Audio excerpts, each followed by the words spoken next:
আসসালামু আলাইকুম। লেখাপড়া অনলাইনে সবার সাথে আছি আমি ষড়যন খান। আজকে আমরা সপ্তম শ্রেণীর বাংলাদেশ এবং বিশ্ব পরিচয়ের প্রথম অধ্যায় থেকে আলোচনা করব। চলো তবে শুরু করা যাক। স্বাধীন বাংলাদেশের জন্ম বাঙালির জাতীয় জীবনের সবচেয়ে গুরুত্বপূর্ণ ঘটনা। ব্রিটিশ বিরোধী আন্দোলনের পর স্বাধীন পাকিস্তান রাষ্ট্র প্রতিষ্ঠার পর থেকেই বাঙালিরা পাকিস্তান রাষ্ট্রের শোষণ, অত্যাচার এবং বৈষম্যের বিরুদ্ধে ধারাবাহিকভাবে সংগ্রাম এবং আন্দোলন চালিয়ে আসছিল। এর মধ্যে 52 ভাষা আন্দোলন, পূর্ব পাকিস্তান প্রাদেশিক নির্বাচন, সামরিক শাসনের বিরুদ্ধে আন্দোলন, ছাত্র আন্দোলন অন্যতম। এছাড়া 1966 সালের 6 দফা আন্দোলন, ঐতিহাসিক আগরতলা মামলা, সাংস্কৃতিক স্বত্বাধিকার আন্দোলন, 69-এর গণ অভ্যুত্থান এবং 1970 সালে নির্বাচন বাঙালির জাতীয় জাগরণের ক্ষেত্রে বেশ বড় ভূমিকা রাখে। এসব আন্দোলনের ঘটনার মধ্য দিয়ে পাকিস্তান বিরোধী চেতনা বেগবান হয়, বাঙালির জাতীয়তাবাদে উদ্বুদ্ধ হয় মানুষ। ফলে 1971 সালে জনগণের স্বতঃস্ফূর্ত অংশগ্রহণে সশস্ত্র মুক্তিযুদ্ধ শুরু হয়। এই রক্তক্ষয়ী যুদ্ধের মাধ্যমে আমরা পেয়েছি আমাদের স্বাধীন বাংলাদেশ। এই অধ্যায়ে পাকিস্তানের বিরুদ্ধে আন্দোলনের যে পটভূমি আমরা দেখতে পাবো, চলো আমরা এটা একবার দেখে নিতে পারি। রাষ্ট্রভাষা আন্দোলনের কারণ, রাষ্ট্রভাষা আন্দোলনের ঘটনা বর্ণনা, রাষ্ট্রভাষা আন্দোলনের তাৎপর্য, যুক্ত ফ্রন্টের মাধ্যমে বাঙালির অর্জনসমূহ, 6 দফা আন্দোলন সম্পর্কে বর্ণনা, ঐতিহাসিক আগরতলা মামলার বিষয়ে, 69-এর গণ অভ্যুত্থানের ঘটনা এবং গুরুত্ব, 1970 সালের নির্বাচন এবং বাঙালির নিরঙ্কুশ বিজয়, পূর্ব পাকিস্তান এবং পশ্চিম পাকিস্তানের মধ্যে বিভিন্ন ক্ষেত্রে যে বৈষম্য ছিল তার ব্যাখ্যা সম্পর্কে আমরা জানতে পারব। রাষ্ট্রভাষা আন্দোলন 1947 সালে পাকিস্তানের স্বাধীনতা লাভের পর রাষ্ট্রনীতি ও আদর্শ নিয়ে বিভ্রান্তি দেখা দেয়।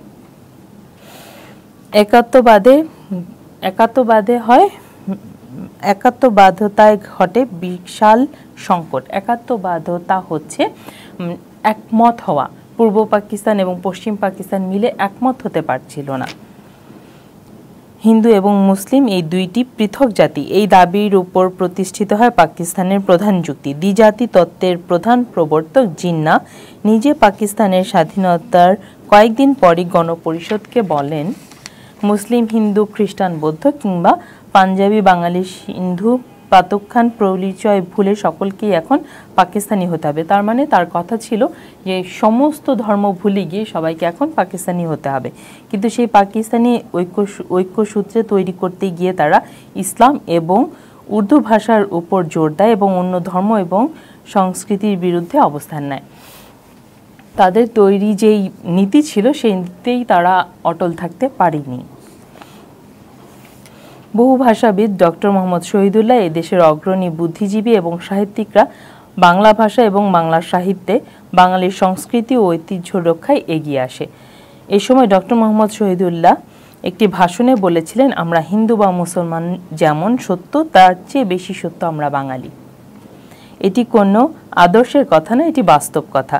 প্রকৃতি নিজের হাতে আমাদের চেহারায় ও ভাষায় বাঙালিত্বের এমন ছাপ দিয়ে দিয়েছে, তা মালা, তিলক, টিকি কিংবা টুপি, লুঙ্গি, দাড়িতে ঢাকবার জো নেই। মানে হচ্ছে হিন্দু বা মুসলমানে ভাগ করার জন্য আমরা হচ্ছে বাঙালি, সব মিলিয়ে আমরা বাঙালি। পাকিস্তান স্বাধীন হওয়ার পর রাষ্ট্রভাষা কি হবে এই প্রশ্ন দেখা দিলে পূর্ব পাকিস্তানের সচেতন এবং শিক্ষিত জনগণ তাদের মায়ের ভাষাকে রাষ্ট্রভাষার মর্যাদা দিতে দাবি জানায়। কিন্তু তৎকালীন পাকিস্তান সরকার উর্দু ভাষাকে রাষ্ট্রভাষা করার ষড়যন্ত্রে লিপ্ত হয়। আমরা চাচ্ছিলাম আমাদের মাতৃভাষা বাংলা হবে রাষ্ট্রভাষা, কিন্তু তারা চাচ্ছিল উর্দু ভাষা হবে। মানে পশ্চিম পাকিস্তান যেহেতু শাসন এবং শোষণে ছিল, ওরা চাচ্ছিল উর্দু এবং উর্দুই হবে পাকিস্তানের একমাত্র রাষ্ট্রভাষা। 1948 সালের মার্চ মাসে ঢাকা বিশ্ববিদ্যালয়ের কার্জন হলে ছাত্র শিক্ষক সমাবেশে পাকিস্তানের প্রধান গভর্নর জেনারেল মোহাম্মদ আলী জিন্নাহ ঘোষণা করেন, পাকিস্তানের একমাত্র ভাষা হবে উর্দু। উপস্থিত ছাত্ররা না না না ধ্বনিতে এর প্রতিবাদ জানায়। দেশের শিক্ষিত শিক্ষাবিদ, সাহিত্যিক এবং বুদ্ধিজীবী, অধিকাংশ রাজনৈতিক নেতৃবৃন্দ বাংলা ভাষাকে পাকিস্তানের রাষ্ট্রভাষা করার পক্ষে অবস্থান নেন। আমরা তো আমাদের ভাষাকেই রাষ্ট্রভাষা করতে চাইবো, মায়ের ভাষা, মায়ের মর্যাদা আমরা রক্ষা করতে চাইবো, তাই না? যদিও বা পাকিস্তানিদের পুরো পাকিস্তানেই বাংলা ভাষাভাষীর মানুষ ছিল প্রায় 4,40,00,000 এবং তার টোটাল 6,90,00,000 মানুষের মধ্যে 4,40,00,000 মানুষই ছিল বাংলা ভাষাভাষীর মানুষ এবং বাকি 2.5 কোটি মানুষের মধ্যেও সবাই উর্দু ভাষাভাষী ছিলেন না। তার মানে বাংলা ভাষা ছিল, আমরা বাঙালি যারা আমরা ছিলাম সংখ্যাগরিষ্ঠ, আর পশ্চিম পাকিস্তানে উর্দু ভাষা ছিল সংখ্যালঘু। মাতৃভাষার অধিকারের জন্য এদেশে একাধিক উদ্যোক্তার কথা জানা যায়। এদেশের রাজনীতিবিদ এবং ঢাকা বিশ্ববিদ্যালয় ছাত্রদের সমন্বয়ে সর্বদলীয় রাষ্ট্রভাষা সংগ্রাম পরিষদ গঠিত হয়। 1948 সালে 11ই মার্চ ভাষার দাবিতে সমগ্র দেশ ধর্মঘট ডাকে। তখন বঙ্গবন্ধু সহ আরও অনেক ছাত্রনেতা গ্রেফতার হন। এর ধারাবাহিকতায় পরবর্তীতে ভাষা আন্দোলন চূড়ান্ত দিনগুলোতে বঙ্গবন্ধু শেখ মুজিবুর রহমান কারাবন্দী ছিলেন। পুলিশের দাবানল এবং নিপীড়নে ছাত্রছাত্রীরা আহত হয়। এতে ভাষার জন্য আন্দোলন কিন্তু বন্ধ থাকেনি। এত অত্যাচারের পরও, এত আন্দোলন, এত বাধার পরও কিন্তু আন্দোলন বসে থাকেনি, থেমে থাকেনি। এই ঘটনার প্রতিবাদে ঢাকা বিশ্ববিদ্যালয় সহ অন্যান্য শিক্ষা প্রতিষ্ঠান ধর্মঘট পালন করে। আন্দোলনের পথ ধরে 1952 সালে ঢাকায় প্রবাসী পরিষদ অধিবেশন বসলে ছাত্র গণপরিষদ ঘেরাও করে রাষ্ট্রভাষা বাংলার দাবিতে স্মারকলিপি দেওয়ার সিদ্ধান্ত নেয়। দিনটি ছিল 21শে ফেব্রুয়ারি। এই 21শে ফেব্রুয়ারি আমাদের আন্তর্জাতিক মাতৃভাষা দিবস হিসেবে পরবর্তীতে রূপ নেয়। পূর্ব পাকিস্তানের মুখ্যমন্ত্রী নুরুল আমিন নেতৃত্বে মুসলিম লীগ ছাত্রদেরকে সরকার বাধা দেওয়ার সিদ্ধান্ত নেয়।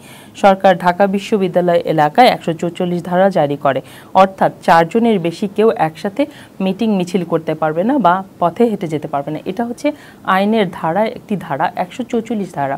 এই ধারাতে একসাথে জট বেঁধে কোনো কাজ করা যাবে না, মানে 4 জনের বেশি কোনো মানুষ একসাথে পথে হেঁটে যেতে পারবে না, কোনো মিটিং মিছিল হতে পারবে না।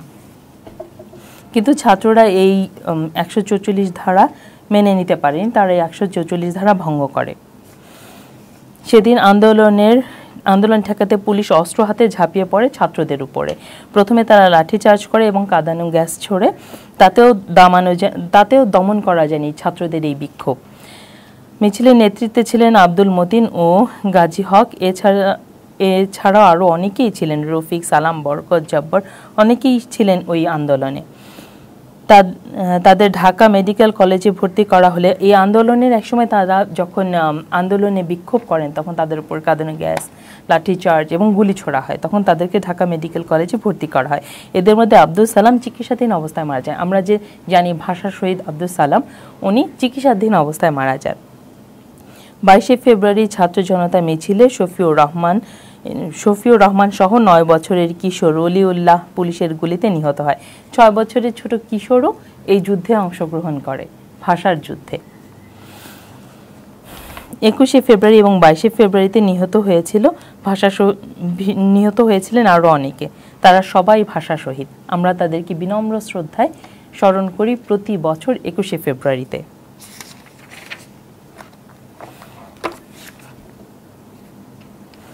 বাঙালি বুকে রক্ত দিয়ে তার মাতৃভাষার সম্মান রক্ষা করেছিল।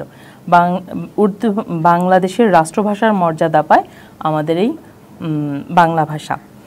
শেষ পর্যন্ত পাকিস্তানে দুটো ভাষারই মর্যাদা পায়, উর্দু ভাষা এবং বাংলা ভাষা দুটোই হয় রাষ্ট্রীয় ভাষা।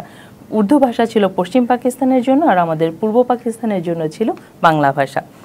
এরই ধারাবাহিকতায় ভাষার জন্য বাঙালির যে মহান আন্দোলন ছিল, সেই আন্দোলনকে শ্রদ্ধা করে 1999 সালে আমাদের এই মাতৃভাষা দিবস মানে 21শে ফেব্রুয়ারি আন্তর্জাতিক মর্যাদা পায়। এখন কিন্তু 21শে ফেব্রুয়ারি আন্তর্জাতিক মাতৃভাষা দিবস হিসেবে পুরো পৃথিবীতে পালন হয়।